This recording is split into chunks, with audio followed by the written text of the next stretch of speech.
Привет, друзья! Рад видеть вас на моем канале. Сегодня я сделаю обзор на одного из самых крупных существ карты Genesis 2 Текстрайдера.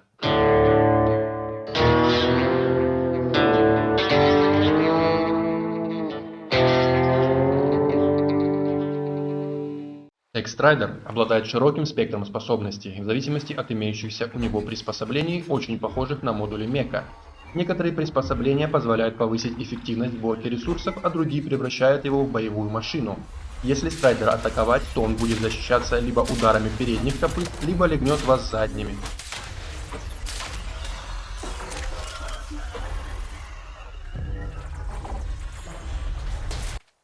Внешне Текстрайдер напоминает робота-оленя или шагохода из «Звездных войн». Модули Текстрайдера позволяют ему принимать вид определенных существ, таких как паразавр с похожей на дрель пастью с насадкой для сбора ресурсов.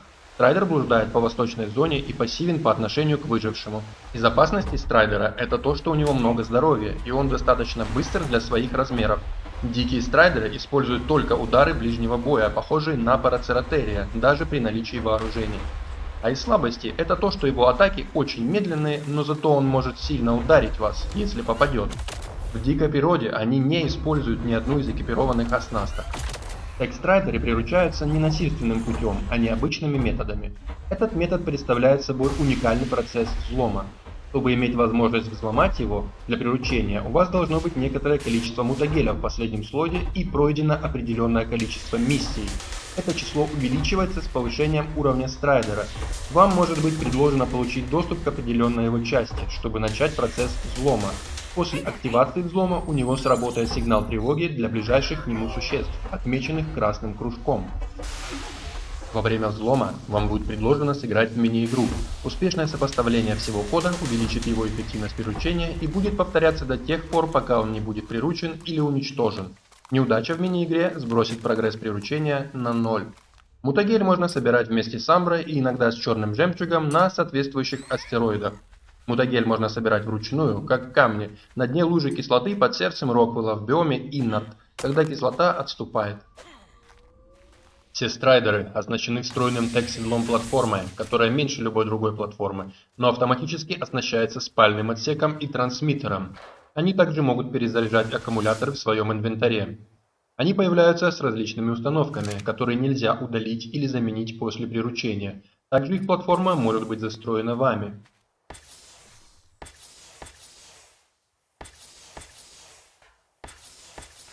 Страйдер может быть настроен на выполнение определенных действий с заряженными батареями. Например, всегда или никогда не подзаряжать их, всегда или никогда не использовать их для своих собственных функций. Страйдера можно настроить так, чтобы пересаживать листву, где бы он ни шел. Это полезно для пополнения ресурсов, таких как деревья и кусты. Хотя спальная капсула на седле выглядит в некоторой степени идентичной тековой спальной капсуле, она не восстанавливает жизненные силы игрока, а просто служит точкой сна или возрождения. Трансмиттер, который поставляется со страйдером, не может использоваться для загрузки или выгрузки динозавров, хотя через него можно получить предметы из данных арка, что может иметь жизненно важное значение для хранения необходимого оборудования для рейдов.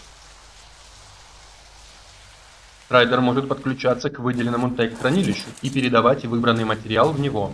Хотя диапазон связи довольно мал, кажется, что он может оставаться связанным на огромных расстояниях, что позволяет вести добычу определенных материалов даже на больших расстояниях. Он может подключаться только к одному выделенному хранилищу за раз. Хотя игрок в хранилище может изменить материал, и он также будет обновляться на страйдере. Если вы используете экскаватор Риг и у вас есть связанное выделенное тег-хранилище, то страйдер будет собирать только те ресурсы, которые выбраны в тег-хранилище. Каждый модуль страйдера имеет определенный уровень заряда энергии. Он медленно восстанавливается со временем, либо вы можете быстро восстановить уровень заряда с помощью аккумулятора. А сейчас я расскажу вам о том, какие модули есть у страйдеров и какое у них предназначение. Excavation Rig или модуль экскаватора собирает все ресурсы в выделенной области по щелчку правой кнопкой мыши и также по повторному нажатию прекращает сбор. Pulse Cannon Rig или импульсная пушка выпускает лазерный заряд, который наносит 7 единиц урона диким Дина. Максимальное использование зависит от емкости заряда. Silence Cannon Rig или безмолвная пушка выпускает в своем направлении звуковой импульс, который отключает ревущие способности таких существ, как Ютиранус и Мамонт. действует 30 секунд, что указывает на синий дым над головами существ. После этого должно пройти время для восстановления, прежде чем их снова можно будет заставить замолчать, о чем свидетельствует красноватый дым. Потребляет 50 зарядов за импульс.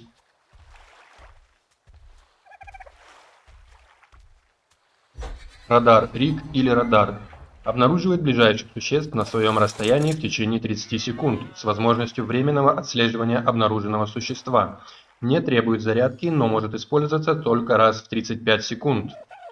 Phase Cannon Rig или фазовая пушка выпускает тег-снаряд, нанося 300 урона существам по области, а также уничтожает залежи ресурсов. Этот урон не увеличивается с увеличением урона в ближнем бою или уровнем страйдера. Потребляет 50 зарядов и имеет 10-секундное время восстановления между взрывами. Из него также можно стрелять из подзорной трубы, чтобы поразить цели на дальней дистанции. Ресурс Аттрактор Риг или просто седельная сумка пассивно снижает переносимый вес большинства общих ресурсов на 65%. Удерживая нажатой клавишу E, чтобы открыть круговое меню, можно подключить удерживаемый игроком горный бур к страйдеру. Любые ресурсы, полученные с помощью горного бура, будут отправлены ему, пока он находится в пределах досягаемости, на что указывают фиолетовые сферы, притягивающиеся к нему. Когда ресурсы передаются, что происходит мгновенно, синий луч пойдет от буровой установки к страйдеру. Пока этот эффект активен, он потребляет 5 зарядов в секунду. Shield Generator Rig или генератор щита активирует щит вокруг страйдера. С его помощью он сохраняется до тех пор, пока прочность не достигнет нуля, заряд не истощится или он не отключится. Имеет максимальную прочность в 30 тысяч, но истинная прочность, похоже, зависит от уровня прирученного страйдера. Shield Projector Rig активирует щит в определенном направлении страйдера и действует до тех пор, пока он не отключится или его прочность не достигнет нуля. В отличие от Shield Generator Rig, он не использует заряд. Благодаря различным модулям, страйдер может быть непревзойденным сборщиком ресурсов, великолепным помощником в поиске существ для приручения, отличным штурмовым орудием, а также защитником, ну и оказывать поддержку при столкновении с такими дино, как Мамонт или Ютиранус. Ну вот, пожалуй, и все. Я собрал для вас немного полезной информации об этом удивительном многофункциональном существе. Надеюсь, она была вам полезна. Если вам понравилось видео, ставьте лайки, жмите на подписку. Всем спасибо за просмотр. Пока-пока.